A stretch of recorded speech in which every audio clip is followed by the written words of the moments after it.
Have you ever had one of those days where you look around and wonder, is it just me, or has the world gotten a little quieter?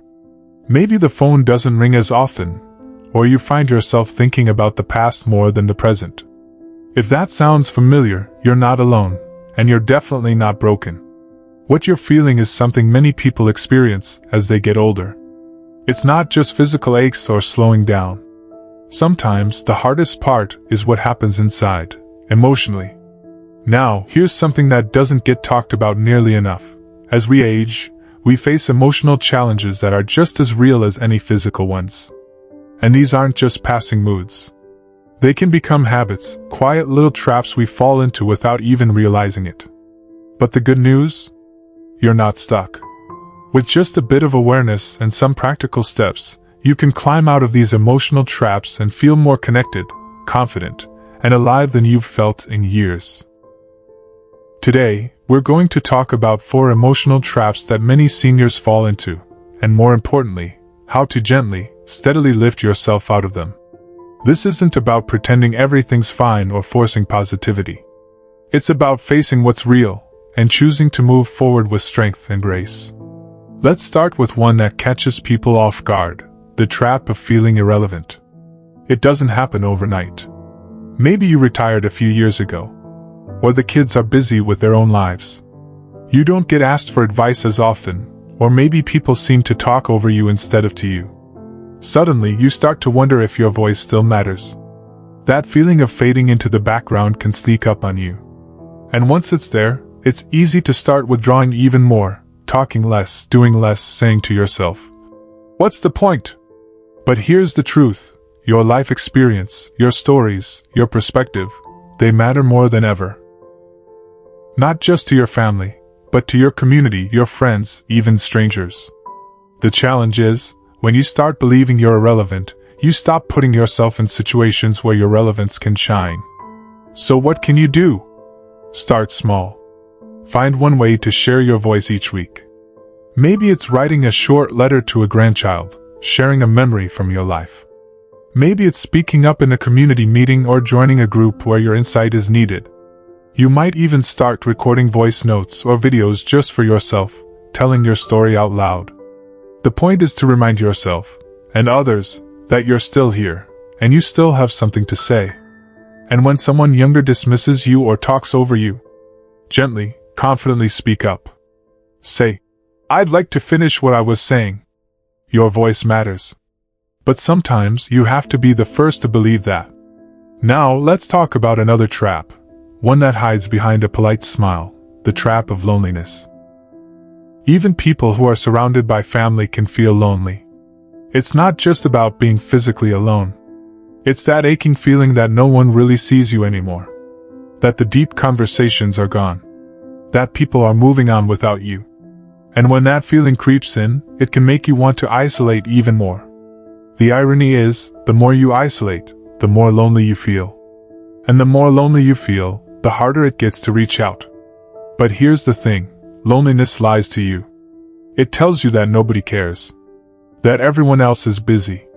That you'll be a burden if you call, or text, or show up. And you start to believe it. But most of the time, that's simply not true. People do care. They're just wrapped up in their own lives, and sometimes, they don't realize you need them unless you say so. So here's one simple step to start climbing out of that trap. Reach out first. Don't wait for the phone to ring. Make the call. Send the message. Ask someone to lunch, even if it feels awkward at first. You'd be surprised how many people are waiting for someone else to make the first move. If calling a friend feels too hard right now, try stepping into a public space regularly. Go to the same cafe once a week. Sit in the park. Take a class or join a walking group. Just being around others starts to rebuild that sense of connection, even if it's just a nod from the same barista each week or a smile from someone walking their dog. And let's not forget the power of volunteering. One of the fastest ways to dissolve loneliness is to help someone else feel less alone. When you give your time and your attention to others, you create new bonds. You also remind yourself that you still have so much to give, and that your presence, just as you are, is enough. Now that we've opened up about these two traps, feeling irrelevant and feeling lonely, let's gently keep moving forward. Because there's another emotional pattern that sneaks in quietly, but can be just as heavy to carry. Because there's another emotional pattern that sneaks in quietly, but can be just as heavy to carry, the trap of guilt. Now, guilt wears many faces. Maybe it's the guilt of not spending enough time with your children or grandchildren. Or maybe it's something from long ago, a choice you made, or didn't make, that still lingers in the back of your mind. Sometimes, it's even guilt over things that weren't fully in your control, like the way a relationship ended, or the fact that you couldn't be everything for everyone all the time. As we get older, we tend to replay the past more often. And while there's beauty in reflection, there's also a danger.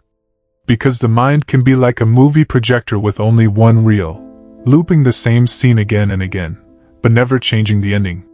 Guilt can trap you in those loops. It convinces you that because something happened, no matter how long ago, you have to keep paying for it, emotionally, day after day. But here's the truth, guilt doesn't have to be a life sentence. It's meant to be a signal, not a punishment. A sign that something mattered to you, that you're human, that you cared deeply. Once you've recognized that, it's okay to let go. You don't need to keep punishing yourself to prove you care. So how do you begin to release it? Start with compassion. Not for others this time, but for yourself. Sit with the memory or the feeling, and instead of judging yourself, try saying, I did the best I could at the time, with what I knew and what I had. Because that's true. You didn't wake up that day planning to hurt anyone or make a mess. You were doing your best, even if things didn't turn out perfectly. And if there's someone you still feel you've wronged, and they're still around, maybe it's worth a simple conversation. Not to dredge up pain, but to offer a moment of honesty. Even just saying, I've carried this with me for a long time, and I want you to know I'm sorry, can be healing. Not only for them, but for you. But if that person is no longer here, or the situation can't be revisited, you can still find peace. Write them a letter, even if you never send it. Let the words flow. Give yourself permission to close that chapter. You don't have to forget what happened, but you also don't have to keep dragging it behind you. And don't forget, sometimes the hardest person to forgive is yourself. But you deserve that freedom. Life is short, and the weight you've been carrying? It's not yours to bear forever. Now, as we climb out of the guilt trap, there's one more emotional pitfall that often goes unnoticed. It's not as dramatic as loneliness or as heavy as guilt. But it's just as powerful in its own quiet way. I'm talking about the trap of fear. Not the kind of fear that jumps out suddenly, like a loud noise in the night. No, this fear is quieter. It's the kind that whispers in your ear when you think about starting something new. It says things like, you're too old for that now. Or, what if you fail? Or, what will people think? Fear convinces you that playing it safe is better. That it's too risky to try something you've never done before. And while a little caution can be wise, too much fear steals your curiosity, your sense of adventure, and your confidence.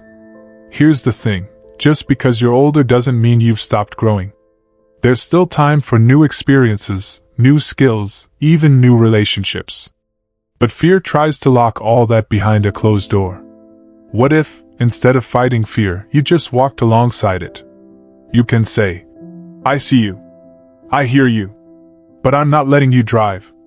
That way, fear isn't in control, you are. Start by doing something small that scares you just a little. Maybe it's signing up for a painting class when you've never painted a thing in your life. Or going on a weekend trip alone.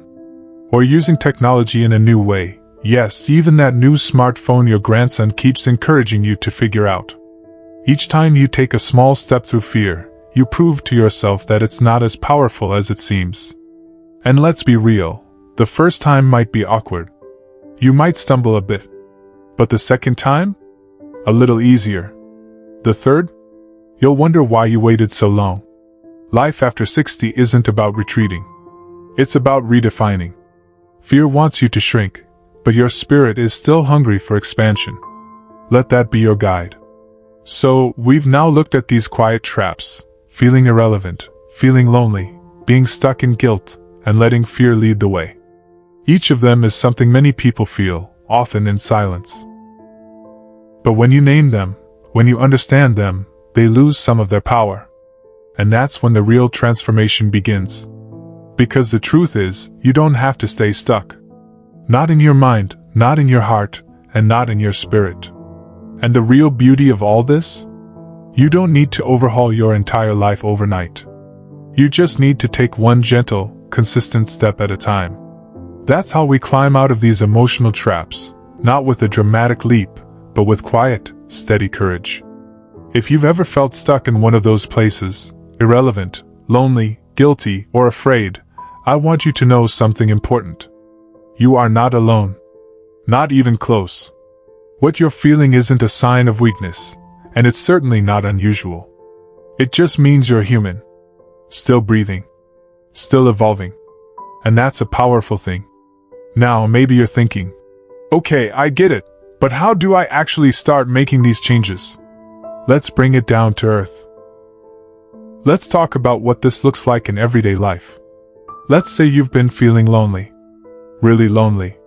You don't feel like you have the energy to reach out, and you worry that if you do, people will be too busy or won't want to bother with you. But what if, just once this week, you made one phone call? Not a deep, emotional call, just a friendly, simple, "Hi, I was thinking about you." It could open a door. And even if that call doesn't turn into a long conversation, you've reminded yourself, I can connect. I'm not invisible. Or maybe you've been haunted by guilt, something you said to a sibling, or a decision you made about a parent's care years ago. That voice in your head says, you should have known better. But what if you took a few minutes to sit quietly, breathe, and write down the words you wish you could say to that version of yourself? What if you wrote, "You were doing the best you could, and I forgive you"? Just seeing those words in your own handwriting can begin to loosen the tight grip guilt has had on you. And as for feeling irrelevant, try sharing a story from your life with someone younger. You don't need to frame it as advice. Just say, "Can I tell you about something I learned the hard way?" You might be surprised at how much they lean in. People are starved for perspective these days, and you have a lifetime of it. And if you're sitting there thinking, it's too late for me, I want you to hear this clearly. It's not too late. It's never too late. Not to change. Not to grow. Not to find joy again. Life after 60 isn't a slow fade. It can be a vibrant, purposeful chapter filled with connection, meaning, and even adventure. There's no shame in falling into these emotional traps. But there is power in knowing you can climb out. You've faced challenges before, some of them harder than this. And you got through them. This is just one more hill, and I promise you, there's sunlight on the other side. So, give yourself permission to take up space in the world. To call a friend just because. To forgive yourself and move forward. To start something new without apologizing for your age. To speak up when you feel overlooked. This is your life, and you still have so much left to live. If any of this resonated with you, I hope you'll take a moment to share your thoughts in the comments. What's one thing you've done lately to reconnect with yourself or others? Or maybe you've faced one of these emotional traps head-on. How did you climb out? Your story might just be what someone else needs to hear today. And if you found this helpful, don't forget to like the video. It really does help more people find these conversations. And if you want more videos like this, about living well, aging with confidence, and staying emotionally strong, make sure to subscribe and turn on notifications, so you don't miss out.